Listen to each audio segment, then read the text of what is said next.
આજ રોજ નસવાડી ગામે આપણે ભેગા થયા છે। આમ આદમી પાર્ટીની મીટિંગ આજે અમે યોજાઈ છે। તમને ખબર છે ચેતરભાઈ બસ હવે સભામાં 2 મિનિટમાં પહોંચવાના છે, તો આ બધાને હું રજૂઆત કરું છું કે જેટલા ત્યાં પાછળ ઊભા છે આગળ આવી જાય, તાકી ચેતરભાઈને અમે ખૂબ સરસ રીતે સ્વાગત કરી શકીએ એવી મેં તમને બધાને વિનંતી કરું છું। આપ બધા જે પાછળ ઊભા છો આગળ આવી શકે પ્લીઝ, તમે આવી જાઓ આગળ બધા।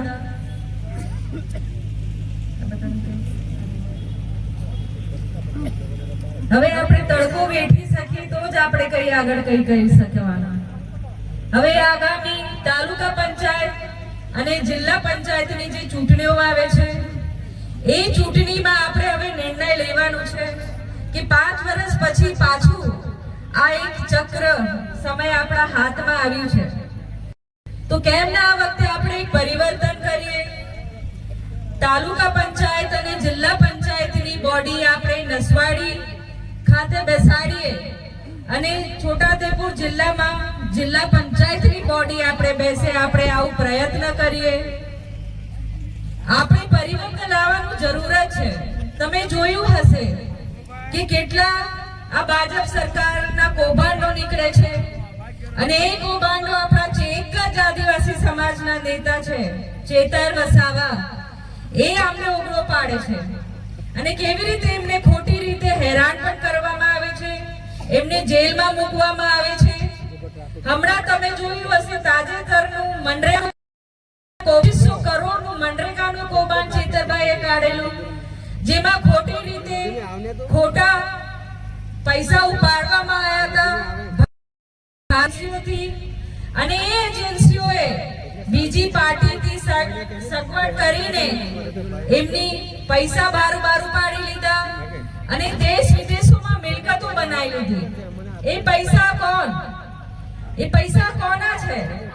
એ પૈસા આપણા છે, એ આપણે મજૂર વર્ગના છે, જેમને નોકરીઓ નથી, જેમની ખેતી સરસ નથી થતી, એમને જીવવા માટે એક આધાર આ સરકાર તરફથી બહુ વર્ષોથી ચાલતું હતું મનરેગા।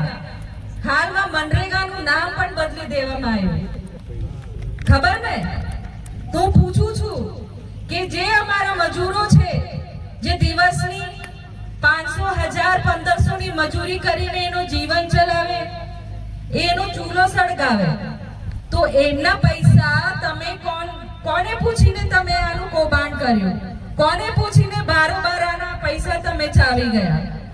હું અહીંયાના સાંસદો છે, ધારાસભ્યો છે, બધાને પૂછવા માંગુ છું કે તમને આ જનતાએ અગર ચૂંટાઈને મોકલ્યું છે તો તમારી ફરજ બને છે કે તમે આમની ગ્રાન્ટોનું એક એમને વ્યવસ્થિત ગ્રાન્ટ મળે એવું નિરીક્ષણ કરવું પડે અને આ કૌભાંડો ના થાય તો એને રોકવું પડે।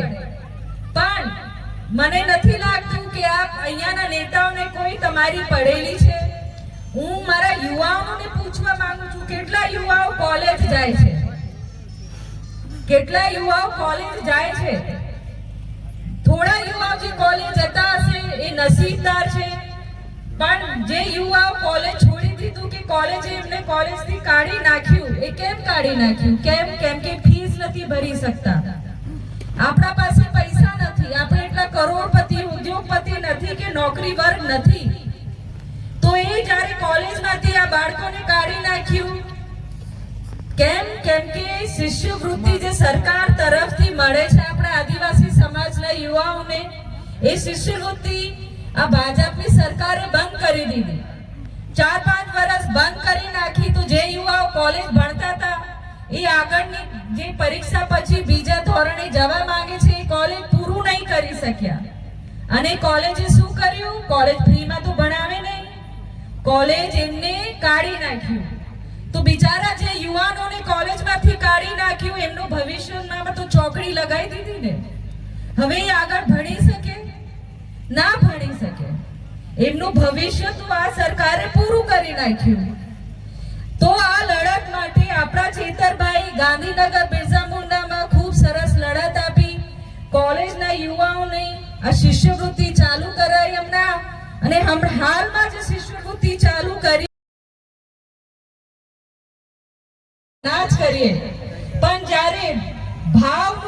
આવે તો આ સરકાર ભાવમાં પણ કટોત કરે છે. આ સરકાર તમને ભાવ પણ નથી આપતી. ના કપાસના ભાવ મળે વ્યવસ્થિત, ના અનાજના ભાવ મળે. તો આપણે પછી જીવન જીવવાનું કેવી રીતે? બેંકથી લોન લઈને તમે જે આ ખેતી કરી છે એ ખેતીનું લોન તમે ચૂકવી ના શકો તો બેંક આવીને તમને પછી હેરાન કરે. તો હવે સમજવાની જરૂર છે કે કેવી રીતે આપણું જીવન જીએ.